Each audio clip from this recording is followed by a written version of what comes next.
me today, our shoulder whisperer, and Gina's going to be answering a couple of questions about pain. So question number one, Gina, is you're currently doing a master's in pain science.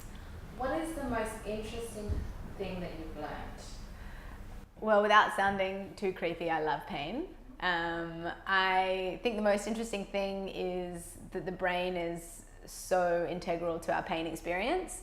And pain isn't as simple as you have an injury and then you feel a certain amount of pain as a response. You can have two people with the same injury and two completely different pain experiences. So that really blows my mind, and that can, be influenced by a whole bunch of things. So our thoughts, our behaviors, our context, our environment, and those can either increase or decrease our pain experiences. So there are a whole bunch of studies that kind of talk about stress, anxiety, fear of movement, previous trauma, and how all those things will actually increase your pain. Whereas on the other hand, if you're quite calm about your pain experience, you know what's going on, you feel like you have good understanding and control of your body, it can actually really decrease your pain experience. So that can be quite liberating. I suppose the other thing that I really like is neuroplasticity and the concept of neuroplasticity, which basically talks about our neural system not being hardwired, and it can change based on the input we give it. So again, that's pretty cool because it means that, if you think you're stuck with something, you're actually not. So depending on the input you give it, you can really improve your body or your pain for the better, which is exciting. Okay, fantastic. And so Gina, how does pain affect the way that we move? Well, obviously when we're sore, we don't like to move. But on a muscular level, we've learnt that when we're in pain, it actually changes our motor control. So motor control is the way we control our muscles in movement.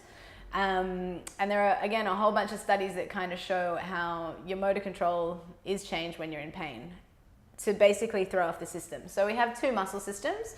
We have a deep muscle system and a superficial muscle system. And the deep muscle system is what really provides our motor control and our support through movement, whereas our superficial muscle system is the strength and the power and the actual movers of the system.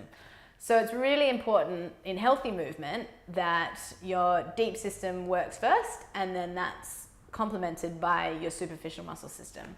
In pain states, it's actually reversed. So, or your deep system is not on. So your superficial muscle system becomes overactive, and that's usually why we get pain, because those muscles are in spasm, and your deep system switches off, and that can be a problem. Right, makes sense. Yeah. And now how does this impact the way that you treat? Well, I think knowing that has really changed the way I kind of give exercises. So instead of just giving a whole bunch of strength training, it's really important that the motor control and that deep system is working before you add the strength. So oftentimes my clients, think we're giving really easy exercises and we're not pushing them hard enough. But actually what we're trying to do is we're trying to improve their control first, and then you can build strength on top of that.